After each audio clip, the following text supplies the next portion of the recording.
Hello दोस्तों, नमस्कार। स्वागत है एक बार फिर से हमारी नई कहानी में। तो फ्रेंड्स, चलिए आज की कहानी स्टार्ट करते हैं। मनोज एक सिविल इंजीनियर है। उसने 12 के बाद 3 साल का ड्रॉप लिया था। उसके साथ कुछ ऐसा हुआ था जिस कारण से उसे स्कूल बदलना पड़ा। साथ ही उसे इन बातों से उभरने के लिए काफी समय लग गया। उसके साथ के मित्र अभी तक नौकरी लगा चुके थे और वो अभी भी नौकरी के लिए भटक रहा था। मनोज ने सिविल इंजीनियर कंप्लीट कर ली है। मनोज अब नौकरी के लिए एक कंस्ट्रक्शन कंपनी के ऑफिस में जाता है। जैसा कि आजकल हाल है, नौकरी के लिए बाहर काफी लोग आए हैं। मनोज अपने नंबर का इंतजार कर रहा होता है। कुछ घंटों के बाद मनोज का नंबर आता है। वो अंदर इंटरव्यू के लिए जाता है। इंटरव्यू लेने के अंदर केवल एक ही यंग लड़की है, रिया। रिया ने मनोज को आते भी नहीं देखा। वो फाइल में बिजी है और कुछ ड्राइंग देख रही है। फिर कुछ देर बाद वो मनोज को बिना देखे ही उसकी फाइल देखती है। मनोज ने रिया को पहचान लिया। वो थोड़ा सा घबरा गया और उठकर जाना चाहता है, लेकिन फिर वो हिम्मत करके वहीं बैठ गया। जेब में से रुमाल निकालकर अपना पसीना पोंछता है। रिया को ये सब दिखाई देता है। वो मनोज को कहती है, घबराने की जरूरत नहीं है, आप रिलैक्स रहिए, आराम से। आप चाहें तो पानी पी सकते हैं। मनोज का वो सीवी देखती है। मनोज के सीवी से उसे पता चल जाता है कि मनोज ने स्कूल के बाद ड्रॉप लिया है। वो मनोज से पूछ लेती है, रिया, आपने ड्रॉप क्यों लिया था? मनोज कहता है, आपकी वजह से। ये सुनकर रिया मुंह ऊपर करके मनोज को देखती है और रिया कहती है, सॉरी, क्या बोला आपने? मनोज बोलने कहता है, हाँ, आपने सही सुना, मैंने ड्रॉप आपकी वजह से लिया था। रिया को मनोज की बात सुनकर थोड़ा गुस्सा आता है और रिया कहती है, या तो आपकी कुछ गलत फहमी हो गई रही है या आप मजाक कर रहे हैं।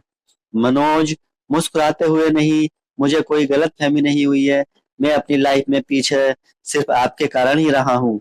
रिया का सब्र अब टूट जाता है। वो मनोज की फाइल को फेंक देती है और बोलती है, तो आप जैसे लोगों को शर्म नहीं आती क्या? जहां लड़की देखी वहीं फ्लर्ट करना शुरू कर देते हैं। आप कहाँ आए हैं, आपको पता है? आप नौकरी मांगने आए हैं और इस तरह से बदतमीजी कर रहे हैं।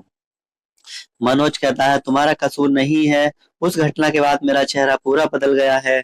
मैं खुद अपने आप को नहीं पहचान पाता, तो तुम मुझे क्या पहचानोगी? रिया एक बार फिर मनोज को गौर से देखती है और फिर कुछ समय सोचने के बाद रिया कहती है, मुझे लगता है आपको कुछ गलत फहमी हुई है। आप प्लीज अभी जाइए, आपको यहाँ से कॉल आ जाएगा। मनोज को कहता है, तुम झूठी हो, मुझे पता है तुम कॉल नहीं करोगी। रिया को झूठी सुनकर बहुत गुस्सा आता है और वो कहती है, ओह एक्सक्यूज मिस्टर, तुम क्या पागल हो? कुछ भी बोले जा रहे हो। जाओ, पहले अपना इलाज करो, फिर जाकर नौकरी ढूंढना। मनोज कहता है, ठीक है, मैं चला जाऊंगा, लेकिन मेरा सीवी आप अच्छे से देखिए, शायद आपको कुछ याद आ जाए। रिया थोड़ा सा मुंह बनाती है, लेकिन वो सोचती है, इस सिचुएशन से निकलने के लिए एक बार फिर से देख ही लेती हूँ। वो सीवी देखती है और उसे एक बात दिखाई देती है, उसके स्कूल का नाम जहाँ उसने पढ़ाई की थी। रिया कहती है, तुम मेरे स्कूल में थे। और कुछ ही सेकंड में रिया के चेहरे का रंग उड़ जाता है। मनोज को अब समझ आ गया था कि रिया ने उसे पहचान लिया है।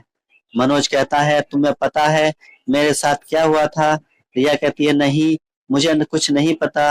मनोज कहता है, तुम्हें कैसे पता होगा, तुमने तो स्कूल से ही मुझे निकलवा दिया था।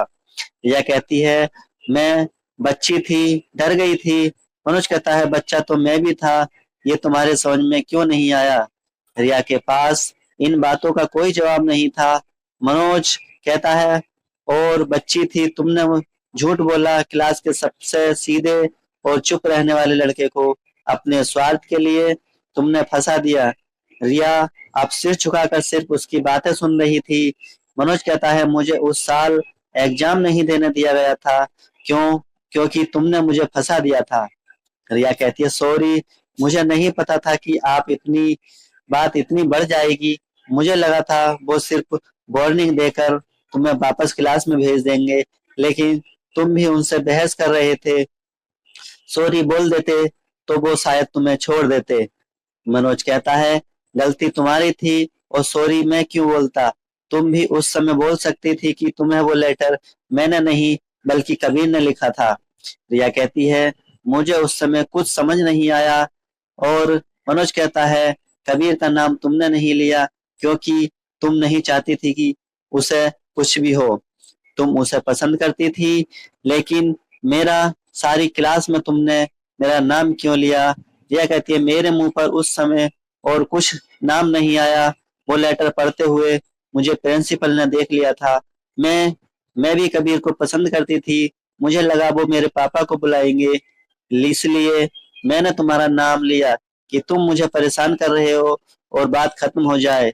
मनोज ने कहा लेकिन बात तुम्हारे लिए तो खत्म हो गई, मेरे लिए शुरू हो गई, और उसके बाद मेरे घर वाले क्या सोचेंगे ये तुमने नहीं सोचा।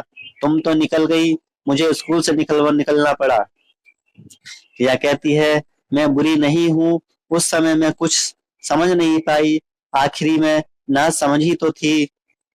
मनोज कहता है तुम अभी भी झूठ बोल रही हो। रिया कहती है मैंने उसके बाद कितने दिनों तक तुम्हें सॉरी बोला, उसके बाद कबीर से भी मैंने कभी बात नहीं की। मैं यही सोच रही थी कि तुम मुझे मिलो और मैं तुम्हें सॉरी बोल सकूं।